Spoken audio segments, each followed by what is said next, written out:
Hi, I'm Gwen Moore.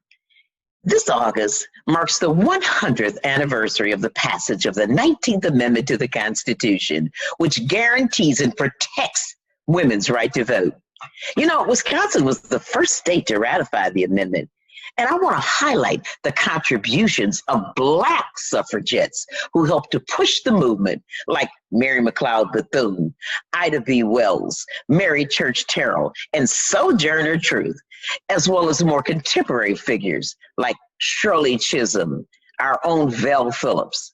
You know, as we commemorate the ratification of the 19th Amendment, we know that we have to continue to fight to fulfill its full promise.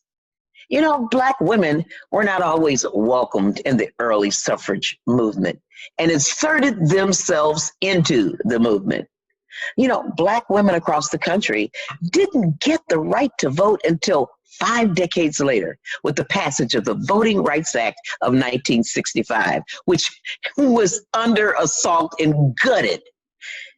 We've got to remember our past in order to not fall into the foibles of this uncharted future.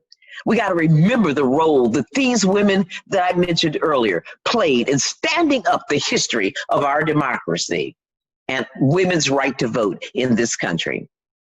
Today, it's a fact that women of color make up a third of the voting population, according to the Center for American Progress.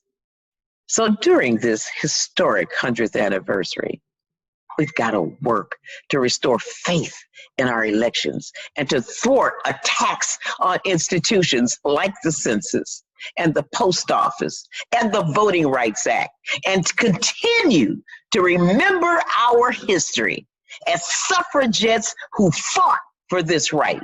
We fought for it, and we have to fight to preserve this right. We cannot have a democracy without the right to vote. Thank you all.